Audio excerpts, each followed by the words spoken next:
बिस्मिल्लाहिर्रहमानिर्रहीम। So we were talking about time fluctuation के descriptive studies में हम टाइम, प्लेस एंड पर्सन को देखते हैं। Time, place and person, time को हमने डिस्कस कर लिया कि टाइम डिस्ट्रीब्यूशन क्या होती है, उसके according short term fluctuations, periodic fluctuations, long term fluctuations और उसके आगे ग्राफ्स और टाइप्स हमने देख लिए। नेक्स्ट आता है प्लेस और पर्सन। प्लेस में क्या है कि प्लेस डिस्ट्रीब्यूशन में हम इंटरनेशनल वेरिएशंस आ सकती हैं, इसमें नेशनल वेरिएशंस आ सकती हैं, अर्बन रूरल वेरिएशन आ सकती है, लोकल डिस्ट्रीब्यूशन। तो ये इसके कुछ आगे हम कह लें कि फर्दर कुछ टाइप्स हैं कि इंटरनेशनली एरिया टू एरिया कोई चीज़ कैसे वेरिएट कर सकती है, वेरिएशन शो कर सकती है, नेशनल लेवल पे, रूरल और अर्बन एरियाज़ में, और लोकल डिस्ट्रीब्यूशन। इससे रेलिवेंट एक था कि स्पॉट मैप्स आता होता है। इसमें जो से मैंने ये बॉक्सेस बनाए हुए हैं, इट्स लाइक कि आप जैसे आप गूगल मैप्स में नहीं देख रहे होते तो हाउसेस बने होते हैं, कुछ उस तरह मैप बनाने की कोशिश की मैंने। और जहाँ जहाँ पे डॉट्स हैं इसको हम कहते हैं स्पॉट मैप, के मैप पे स्पॉट लगाए हुए कि डिजीज पर्सन को शो करें उस एरिया को। तो ये spot map of deaths by cholera MCQ आता होता है। ये सबसे स्टडी किसने किया था? जॉन स्नो ने। और स्पॉट मैप था कॉलरा का।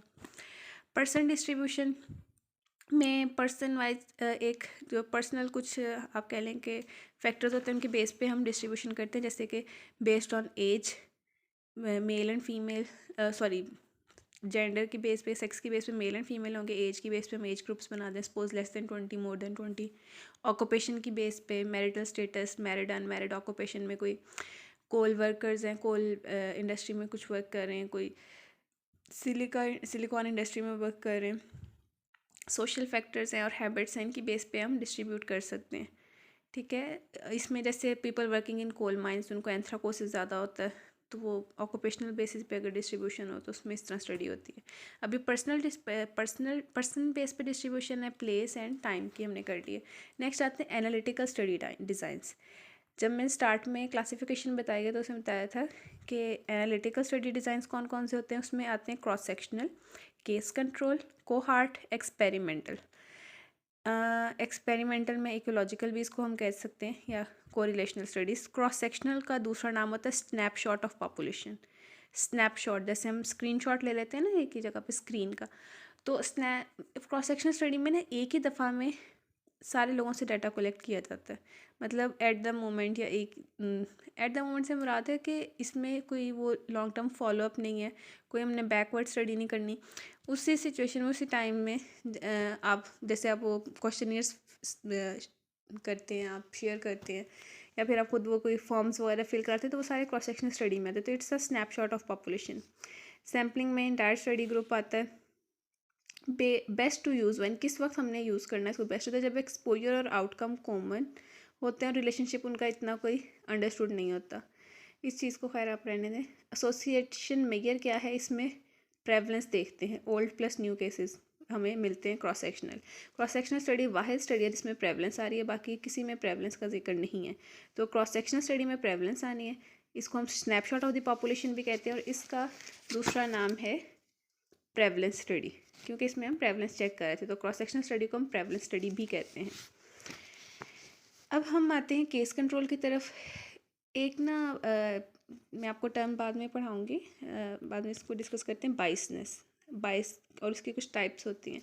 तो केस कंट्रोल में ना रिकॉल या मेमोरी बाइस आती होती है, और जब बाइस आ जाए तो वो रिजल्ट्स को इफेक्ट करती है। तो हमने डिफरेंट चीज़ें या वेज यूज़ करते हैं ताकि हम बाइस को रिमूव कर सकें। तो केस कंट्रोल में कौन सी बाइस कॉमन है? रिकॉल या मेमोरी बाइस। होता क्या है इसमें केस कंट्रोल में कि आपने कुछ लिए, एक ग्रुप ऑफ इंडिविजुअल लिया आपने, उनके दो ग्रुप्स में आपने कुछ लोग लिए हैं, आपने उनको दो ग्रुप्स में डिवाइड करना है। एक आपका डिजीज़ ग्रुप होगा, एक कंट्रोल ग्रुप होगा। ठीक है, अब इन लोगों को कोई बीमारी हुई हुई है और इनको नहीं हुई, दो ग्रुप्स हैं। आपने उनसे पूछना है, उनकी ना लाइफ को बैकवर्ड जाना है, स्टडी करना है, हमने देखना है कि डिजीज़ की कॉज क्या थी। ठीक है, अब हम कॉज से रिस्क फैक्टर की तरफ मूव कर रहे हैं। तो इस चीज़ में आप, अब पेशेंट ने आपको बताना है ना, सोच के पिछला उसने हिस्ट्री देनी है, तो उस केस में रिकॉल या मेमोरी बाइस आ सकती है कि वो कोई उसको उस चीज़ से इसे याद नहीं है, प्रॉपर वो अपनी हिस्ट्री दे नहीं पाया, तो रिकॉल या मेमोरी बाइस इस तरह से आती है। Recruit cases of disease and a control group without disease, हमने डिजीज़ का एक ग्रुप बनाना और एक विदाउट डिजीज़ का। इसमें आउटकम या डिजीज़ इज़ रेयर, रफली less than 10% of the population has disease. अब ये केस कंट्रोल स्टडी हम तब करते हैं जब जो डिज़ीज़ या आउटकम ना बहुत रेयर हो, जिस डिज़ीज़ को हम स्टडी करें ना वो बहुत रेयर डिज़ीज़ हो, ठीक है। और अगर एक्सपोजर हमने देखना हो कि जिसकी वजह से रिस्क फैक्टर की वजह से वो डिज़ीज़ हो रही है, अगर एक्सपोजर रेयर होगा तो हम कोहार्ट स्टडी करेंगे, अगर डिज़ीज़ रेयर होगी तो हम केस कंट्रोल स्टडी करेंगे। ऑड्स रेशो इसमें हम देखते हैं केस कंट्रोल में, ऑड्स रेशो का फॉर्मूला था AD/BC। अब ये कैसे फॉर्मूला डिराइव होता है ये नेक्स्ट अभी डिटेल से कोहार्ट को करेंगे, सॉरी केस कंट्रोल में ये कैसे फार्मूला डिराइव होता है इसको केस कंट्रोल हम पढ़ेंगे डिटेल से, तब देखते हैं। केस कंट्रोल में सिर्फ ऑड्स रेशियो होती है, ना इसमें कोई प्रेवलेंस होती है ना इसमें कोई इंसिडेंस होता है।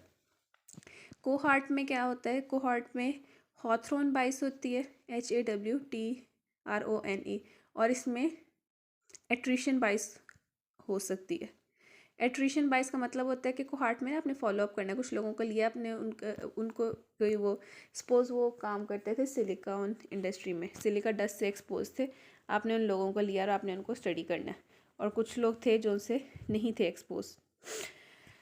अब उनका ना फॉलोअप में क्या होता है कि वो पेशेंट हो सकता है आपके पास दोबारा वो पर्सन आए ही ना, अभी वो पेशेंट नहीं है, अभी वो किसी रिस्क फैक्टर से बस एक्सपोज है, तो अब वो आप उसको फॉलो नहीं कर पा रहे, तो इस चीज़ को हम कहते हैं attrition bias. Recruit people who are expose to a factor and those who are not, वो लोग जो एक फैक्टर से एक्सपोज हैं जो नहीं है। एक्सपोजर रेयर हो इसमें तब हम इसको यूज़ करते हैं। Disease does not have a long latency period. अब इसमें क्लोज्ड को हार्ट होती है और ओपन को हार्ट। क्लोज्ड को हार्ट में हम रिलेटिव रिस्क देखते हैं और ओपन को हार्ट में इंसिडेंस। प्रेवलेंस इसमें भी नहीं आ रही, प्रेवलेंस सिर्फ थी क्रॉस सेक्शनल स्टडी में, इसलिए हमने इसको प्रेवलेंस स्टडी भी कहा। नेक्स्ट एक्सपेरिमेंटल या इकोलॉजिकल स्टडी, या इसको कोरिलेशनल स्टडी भी कहते हैं। रैंडमली असाइन करते हैं पीपल को जो एक्सपोज होते हैं ट्रीटमेंट से, या अनएक्सपोज कंट्रोल ग्रुप होते हैं। अब you want to see if an intervention or drug is more effective than another alternative, there is not a long latency period for the outcome. इसमें हमने इंसिडेंस चेक करनी होती है। इंसिडेंस किस में होती है, एक्सपेरिमेंटल में, और ओपन को हार्ट में इंसिडेंस होती है, और क्रॉस सेक्शनल में हम चेक करते हैं प्रेवलेंस, केस कंट्रोल में ऑड्स रेशो।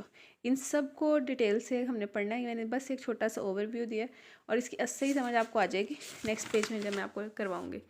तो इसको देख के ये ना कीजिएगा कि मैंने काफ़ी जल्दी करवाया, इसको हम करेंगे भी डिटेल से इंशाल्लाह। आई होप सो यहाँ तक समझ आ गई। इसमें से बहुत MCQs आते हैं सारे पॉइंट्स ना, कि केस कंट्रोल में रिकॉल या मेमोरी बाइस है, कोहार्ट में हॉथरॉन बाइस है या एट्रिशन बाइस है, एक्सपेरिमेंटल या इकोलॉजिकल स्टडी में, एक्सपेरिमेंटल को हम इकोलॉजिकल या कोरिलेशनल में भी लेके आते हैं। अब ना ये एनालिटिकल एक्सपेरिमेंटल वाली में आ रही है, ये इस वाले एक्सपेरिमेंटल की बात नहीं कर रहे हम, ये एनालिटिकल एक्सपेरिमेंटल है। जो हमने इकोलॉजिकल कहा था ना, जब हमने कहा है कि हम पॉपुलेशन लेवल पे एनालिटिकल स्टडी हो तो उसको हमने इकोलॉजिकल कहा था, तो ये उसी को एक्सपेरिमेंटल कह रहे हैं। अब इसमें से क्या चीज़ रहेगी, ऑर्डर्स, हाँ ये मैं रिवाइज करवाई थी कि क्रॉस सेक्शनल स्टडी में प्रेवलेंस देखते हैं हम, केस कंट्रोल में हमने ऑड्स रेशो देखनी है, कोहार्ट में हमने रिलेटिव रिस्क एंड इंसिडेंस, और एक्सपेरिमेंटल या इकोलॉजिकल स्टडी में बेसिकली हम देखते हैं इंसिडेंस। नेक्स्ट इसकी डिटेल हम कहते हैं नेक्स्ट वीडियो में इंशाल्लाह।